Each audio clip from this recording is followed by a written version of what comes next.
duduk dalam lindungan yang maha tinggi dan bermalam dalam naungan yang maha kuasa akan berkata kepada Tuhan, tempat perlindunganku dan kubu pertahananku, Allahku yang kupercayai. Sungguh dialah yang akan melepaskan engkau dari jerat penangkap burung, dari penyakit sampar yang busuk. Di bawah kepaknya dia akan menudungi engkau.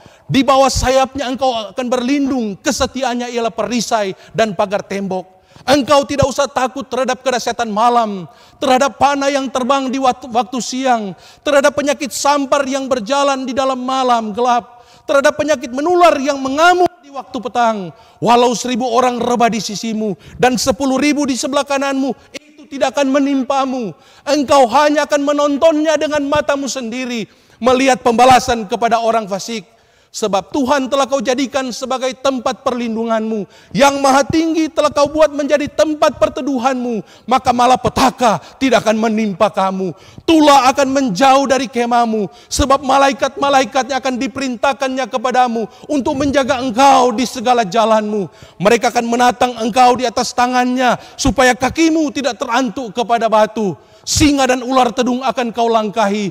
Engkau akan menginjak anak singa dan ular naga. Sungguh hatinya melekat kepadaku. Aku akan meluputkannya. Aku akan membentenginya. Sebab ia mengenal namaku.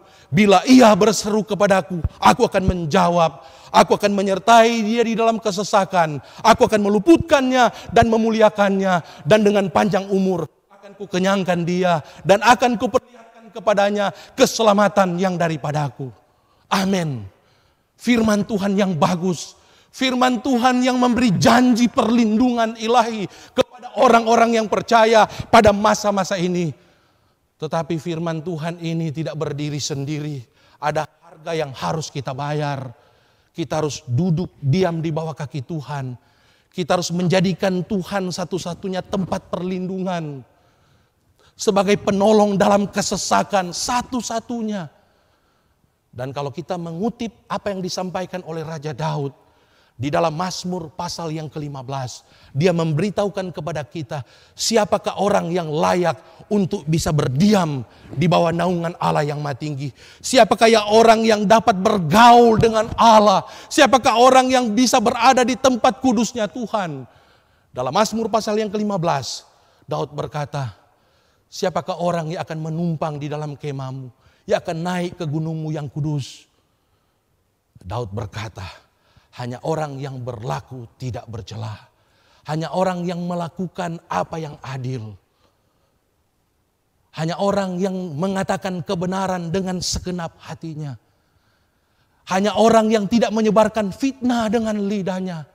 Yang tidak berbuat jahat terhadap temannya. Yang tidak menimpakan celah kepada tetangganya.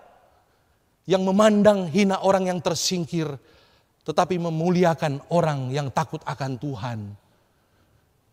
Itu yang akan berdiam. Itu yang akan diterima oleh Tuhan. Bahkan selanjutnya dia katakan, orang yang memegang sumpah walaupun dia harus rugi. Kemudian orang juga yang tidak memberikan pinjaman dengan memakan riba. Saudara membaca dalam ayat-ayat ini. Kemudian dia juga katakan, orang yang tidak menerima suap melawan orang yang tidak bersalah. Dalam ayat yang terakhir, perhatikan apa yang disampaikan oleh Daud.